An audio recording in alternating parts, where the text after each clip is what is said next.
Hi, welcome to my talk on Hats and Spaghetti, how group membership impacts community-based ecosystem restoration progress. I'm Allison, currently the Public Affairs Specialist at the International Joint Commission, Great Lakes Regional Office. However, I'm not wearing my IJC hat in today's presentation. And that's because today's talk is based on the graduate research I did at the University of Michigan. And so in that sense, I'm wearing my alumni hat, if you will. And so that's where I'll start today's presentation, is this concept of hats. As individuals, we wear many different hats in our lives, and it matters what hat you're wearing in which group or which room. So for example, outside of this talk, I may be able to wear my IJC hat in the conversation, but if you'd like to speak with me more about this research, I'd be wearing my alumni hat in this capacity. And so what hat you wear when you're participating in a group defines your authority to represent that organization or maybe affinity group, to the room that you're in. And it also defines your ability to represent that group, that room, back to the organization whose hat you may be wearing. So in the Great Lakes Area of Concern program, the IJC, International Joint Commission, established a list of 43 toxic hotspots around the Great Lakes where legacy pollution impaired the environmental and human uses of the waters. And in 1987, the Water Quality Agreement set the expectation that governments should consult with the public when they take an ecosystem approach to develop remediation or remedial action plans to clean up these hotspots. So fast forward 30 years to today, only 9 of the 43 areas of concern have completed this remediation and been taken off the list or delisted as an area of concern. So in the case of my research, the State of Michigan Area of Concern program approached U of M and approached me to do a research project because they wanted to better understand why has progress been so different among Michigan's 14 areas of concern. In particular, what is the influence of these public mechanisms or public advisory councils? They have a variety of role to play, but how do they influence progress? So in theory, cleaning up an area of concern is straightforward. The agreement established the expectation that governments would consult with the public to undertake a program to make the ecosystem cleaner.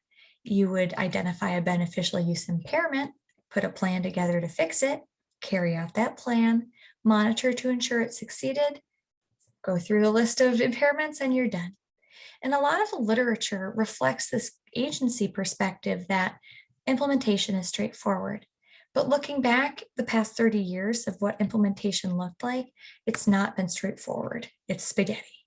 Each area of concern pathway of progress is sometimes forward, sometimes backwards, sometimes no progress, up and down.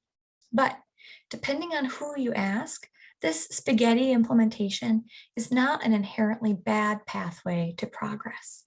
And so that is also what distinguished my research from past research literature. Previous studies focused on government managers to get their ideas of what are the essential components for making progress. But public consultation being a critical part, past studies didn't ask the participants of these local groups their perspectives. And that is what my research did. I used 5 case studies out of the 14 areas of concern in Michigan. I conducted interviews with past and present participants in these advisory council groups. And so in order to answer my overarching research question, why do they differ in their progress, I developed an interview protocol based on 2 main sub-questions. What are the factors that enable and constrain public advisory councils to influence progress towards cleaning up areas of concern? I interviewed all these people and I came up with 67 common themes, common so that either within an area of concern case study group or across them, these themes were repeated. And so I synthesized these themes into 9 overarching factors that do help explain why the areas of concern differ in the extent of their progress. So I won't get into each of these today, but I'm happy to discuss these outside of the session. And so the state and federal agency resource commitment, state federal actor engagement, public advisory councils, robust translational capacity, effective PAC leadership, the PAC's perceived independence and influence, clearly delineated state agency roles, clear criteria for delisting, and balanced and sustained PAC member networks all can help explain why there's differences among these areas of concern. And I'll focus the remainder of my talk on this last point. And so to explain this, we return to the concept of hats. So my research observed two general types of hats that individuals would wear when they were around the Public Advisory Council table.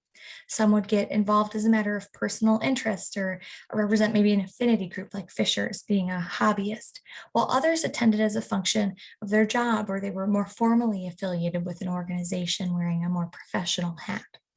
And so where PAC succeeded in influencing progress is where they had a PAC membership that balanced both types of members in the group. And that's because each type of member provides unique and valuable communication networks that the PAC can then use to leverage resources that in turn can help to influence and enhance progress. So for example, one member is wearing their professional hat. Maybe they're representing the local planning department. They're not only representing that organization's perspective to the Public Advisory Council, but that planning department or civic institution has its own network. It's linked to other civic institutions like a community foundation or tourism department. And those other institutions might not be linked directly to this Public Advisory Council, but they might have resources that could benefit that group.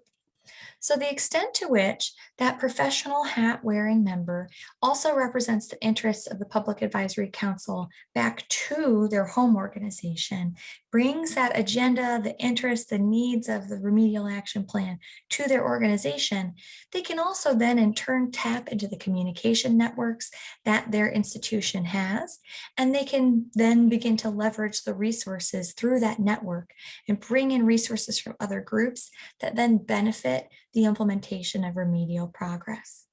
And so similarly, there's value with hobbyists. Even though they don't have those institutional networks from their jobs, they have their own communication networks that can bring in important resources. So for example, if they enjoy recreating, they may be linked to a network of recreational, maybe fishers or boaters.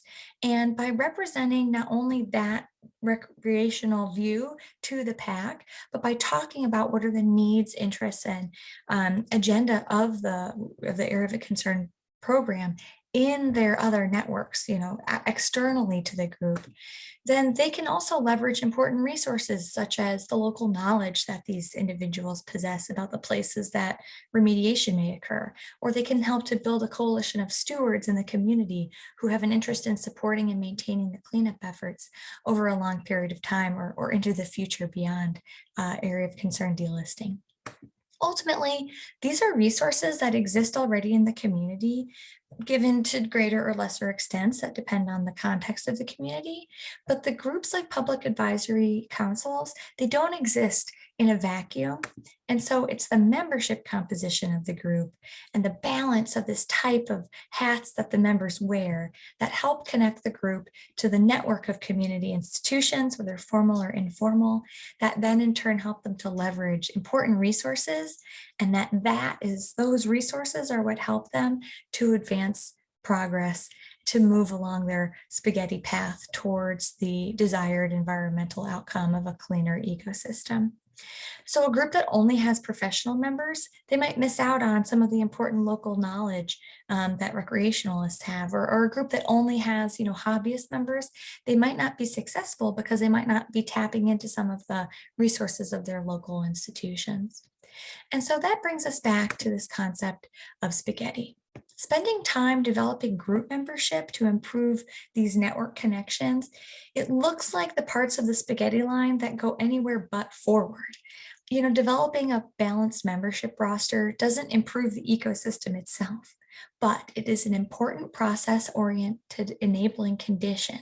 And it's what helps influence meaningful progress in the long run and enable that progress. So community members working in ecosystem restoration projects and public advisory councils, they don't just wave a wand and convene a balanced group of people who have connections to a cross section of affinity groups and civic institutions. And similarly, groups have to deal with issues like attrition or even retirement to ensure that they can stay connected over time with these important institutions or affinity groups. And so that is why efforts that tend to the process of keeping a membership composition balanced and sustained over time for an advisory group, that's important. So while the line of implementation, it needs to look a little loopy throughout this process because that time spending on the group itself, balancing and developing and recruiting members, not just digging out the contaminated sediment or building habitat, that is time well spent. And it does bring resources to bear that enables progress towards implementation over time. So I'd like to end with a very brief example of one of my case study groups, the St. Clair River Binational Public Advisory Council. So they have two twin organizations, both called the Friends of the St. Clair River. And on the US side, the Friends of the St. Clair River organizes educational events that on paper might look like a detour or a loop in the spaghetti of the implementation pathway. Because, for example, their largest event, the Sturgeon Fest, it attracts hundreds of folks each year, but on its face, it's not advancing the implementation of the remedial action plan for the area of concern. But through these events, other educational events, the Friends of Group has become not only the trusted and respected environmental leaders of the region, but they also use these educational events to find those few people who rise to the top, that demonstrate that deeper interest, that get involved with the group in the long run. And so these events become a membership recruitment tool. And that's all to say that things in the process of community-based ecosystem restoration, they might not all be capital R restoration, but time spent investing in the process of these community groups, such as making sure that they have a balanced and sustained membership that connects them to the broader community and those resources. That's what gets them to continue to actually then implement that restoration and continue to make ecosystem-based recreation progress over the long run. So with that, I'll leave time for questions. Thank you very much for your interest today.